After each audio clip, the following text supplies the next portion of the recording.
In an instant, a deputy's world is turned upside down as strangers rush to save his life.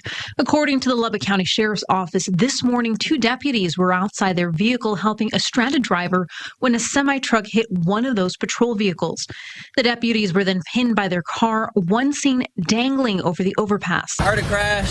Someone had hit that cruiser and pinned those 2 guys up against the wall. And that's when strangers rushed into action, running towards them with ladders while others struggled to try and pull them to safety. We got a ladder.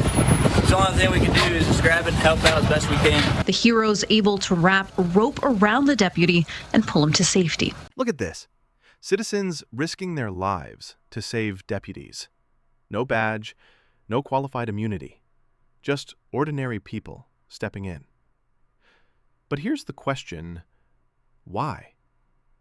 Why do citizens keep saving police when police aren't here to save us? They're not protectors. They're agents of the state, evidence gatherers for prosecution.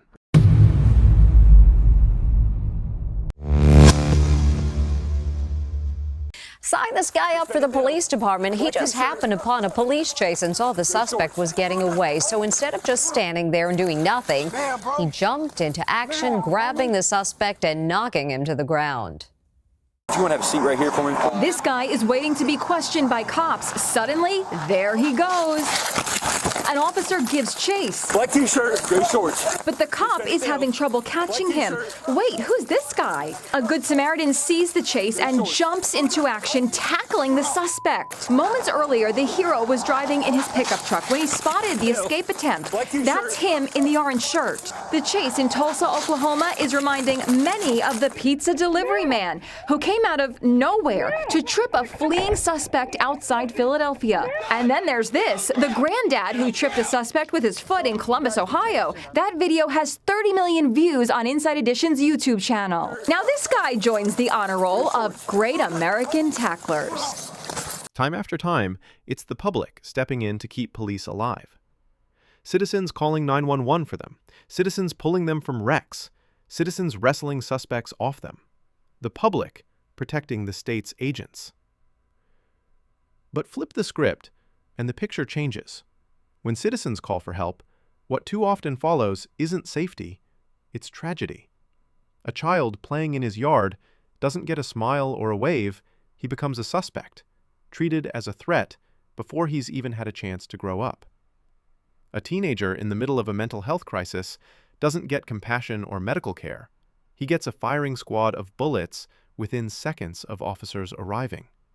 And families who dial 911 expecting protection discover that the people they trusted with their lives are the same ones who can take those lives away, with nothing more than a few words in a police report to justify it afterward.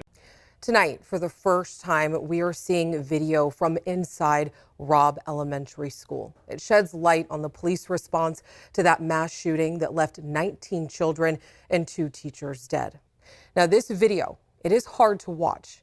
You will see a gunman walk down the hallway. You will hear gunfire.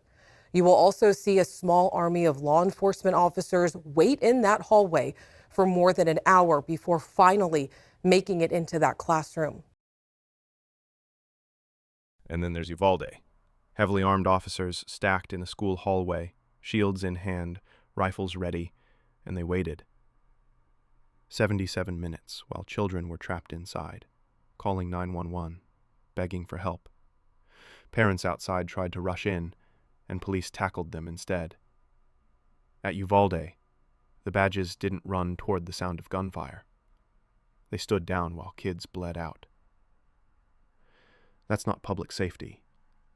That's public betrayal. In this video, you can see the shooter turns the corner in the hallway, goes to the classroom, and starts shooting. A young boy almost walks down the hallway, but stops and runs back when the shooting starts. The video shows the gunman start shooting toward the classroom before walking in. Now, the next video we're going to look at is when the first officers arrive on scene about 3 minutes after the gunman. Officers arrive and try to confront the shooter. They scatter when met with gunfire and retreat back to the end of the hallway. They'll stay there for the next 45 minutes. Now, this is a time lapse, meaning we've sped it up because not a lot happens for the next period of time. You can see at the corner of this video from 11:37 to 12:22 real time, officers gathered at the end of the hallway. No shots are fired during this time. More and more manpower and equipment arrives, including more rifles, more ballistic shields, and gas canisters. At this point, officers have been outside for about 45 minutes. Then there's another short burst of gunfire coming from the classroom, and that seems to escalate things. So they hear a new round of gunfire, the first time in about 45 minutes. They advance down the hall. It looks like they're getting close to some kind of action. However, they would stall there for another 30 minutes. This is another time lapse from the time after they reposition. More heavily armored and armored personnel come in along with more equipment.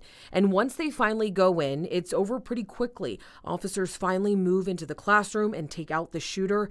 It took more than 70 minutes for officers to get inside that classroom. And when the public makes a mistake, charges, court dates, consequences.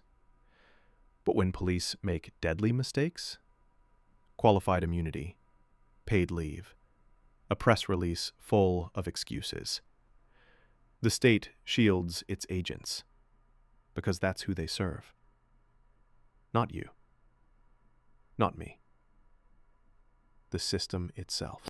Well, the 4 Idaho officers who shot and killed a Pocatello teenager will not be criminally charged for his death. Victor Perez was shot 9 times by police earlier this year.